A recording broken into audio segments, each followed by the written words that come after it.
And finally, new rules. Since 80 countries in the world have elected a woman leader, but not the United States of us, yet, we must admit that when it comes to being progressive, we are often late to the party. And if you need further proof, this Sunday, which is Mother's Day, think about the fact that when my mother was born, women in America could not vote. My mother. Not some far distant relative I discovered on Ancestry.com. My mother, who was born in 1919, the year before women got the vote. Of course, by the time she had me in 1956, things for women had really changed.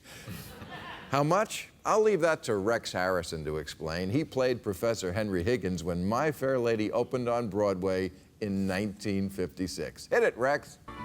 Look, women are irrational, that's all there is to that. Their heads are full of cotton hay and rags. They're nothing but exasperating, irritating, vacillating, calculating, agitating, maddening, and infuriating hags. Yeah. And he's the hero. But that was how women were viewed in the 1950s. Irrational, pouty, vain, thin-skinned, hysterical, and just not that bright. Does that sound like anyone we know today? Who? Oh, yeah. Him.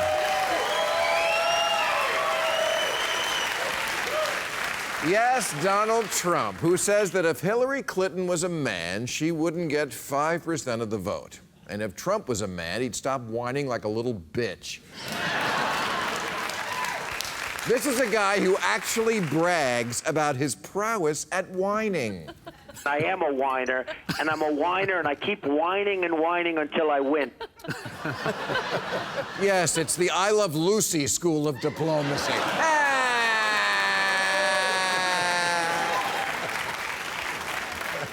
Does anyone fit the stereotypical 50s description of a woman better than Donald Trump? Any cringe-inducing line they ever said about a secretary on Mad Men is true about Trump. And yet, he's the one with the penis. And we know that because if you make fun of it, he'll be up all night tweeting about how great it is. He accuses Megyn Kelly of being menstrual, but for him, that time of the month is always.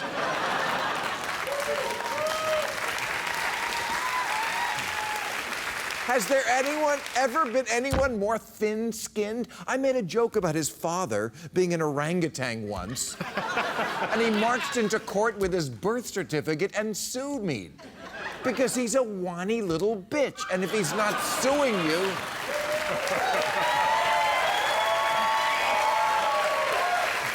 If he's not suing you, he's threatening to sue you, or demanding an apology, or threatening to spill the beans.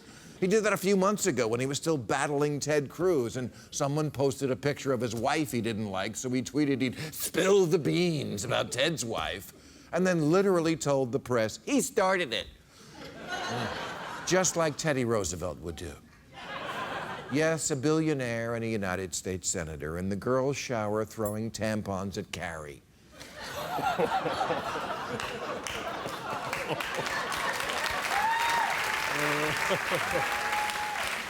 I sure hope this man gets elected so the world respects us again.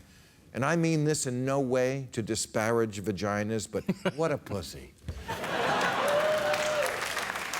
I mean, who gets more hysterical than Lady Donald Trump, seeing Mexican rapists everywhere? Oh, my salt, my salt. We must build a wall, a giant wall, and ban all the Muslims.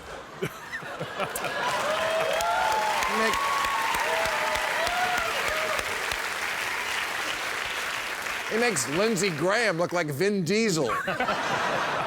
This isn't presidential, it's Glenn Close boiling the rabbit. And like the daffy, typical housewife of the 50s, Lady Trump is the one who can't balance a checkbook. Trump Airlines, Trump Casinos, Trump University, Trump Steaks. He's got the Midas touch. If every time Midas touched something, it exploded.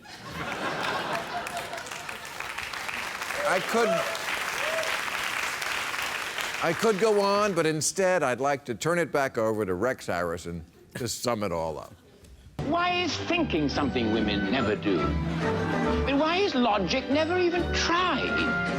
Straightening up their hair is all they ever do. Why don't they straighten up the mess that's inside? So never forget, Lady Trump, that Hillary Clinton was born a woman, but you chose to live your life as a, say it with me, won't you, whiny little bitch.